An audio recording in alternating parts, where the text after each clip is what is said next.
À cause des réseaux sociaux, je crois qu'on perd de vue qu'il y a toujours quelqu'un derrière l'écran avec un vrai visage qui peut parfois avoir un peu mal quand on écrit des choses méchantes ou violentes.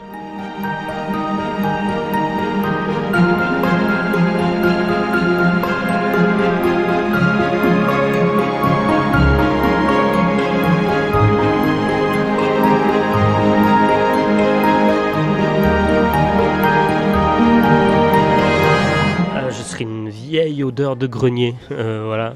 Parce que c'est dans un grenier que j'ai trouvé les 3 carnets qu'avait rédigé mon grand-père durant la guerre et qu'il a continué pendant presque 60 ans et dans laquelle il racontait la plus belle histoire d'amour que j'ai jamais lue, sauf que c'était pas avec ma grand-mère.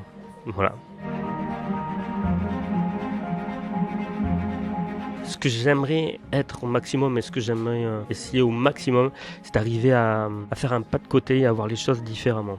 Voir ce qui est normal et le voir avec un œil neuf pour pouvoir le montrer aux gens avec cet œil neuf. Ah, toutes ces parties que mon éditrice a voulu que je coupe et elle avait bien raison. Mais ça fait mal, c'est une petite amputation à chaque fois. Peut-être la fin du livre, je peux pas trop en dire, parce que je m'en servirai pour un autre roman peut-être. La fin, sans hésitation. Ça c'est toujours merveilleux quand en écrivant, je ris ou que je pleure parce que je sais que si ça m'a touché, ça va toucher les gens. Si j'ai la chair de poule à la fin d'un bouquin que j'ai écrit en relisant quelques mois après cette fin-là, je sais que ça va marcher. Si je l'ai pas, c'est que j'ai raté quelque chose. Ah.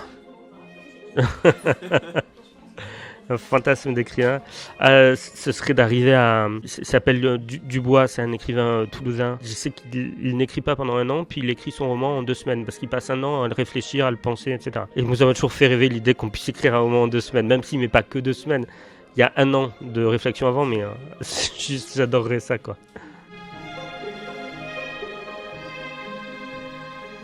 Très narcissiquement les remerciements des gens quand on a réussi à les aider un petit peu à affronter un événement de vie difficile. Le merci, ouais, ce merci-là, ouais.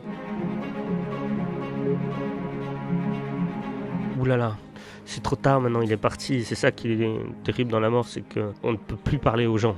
C'est pas tellement l'absence, c'est surtout qu'on ne peut plus leur dire certaines choses. Alors bon, on peut le crier dans le vent en espérant que ça arrive quelque part. Ce que je fais, parfois on pense à lui. Si j'étais une lettre, ce serait le café au lait. Je me suis mis à boire du café au lait depuis que j'ai lu les carnets de mon grand-père. Parce que ce que je buvais pas avant, et lui ne buvait que ça.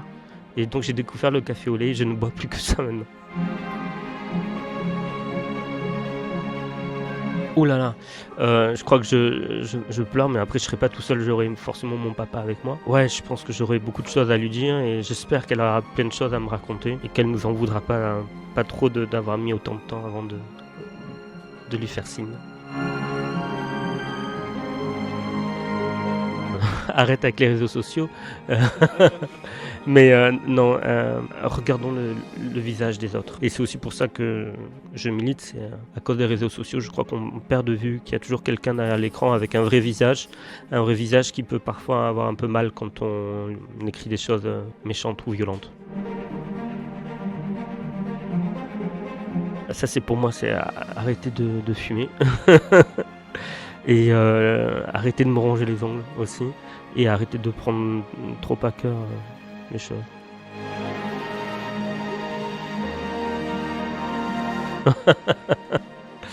Ah bah je serai celle qui arrivera entre Anil Schmitt et ma famille une fois qu'on se retrouvera, je crois, j'espère. C'est pour ça que j'ai écrit un livre, voilà.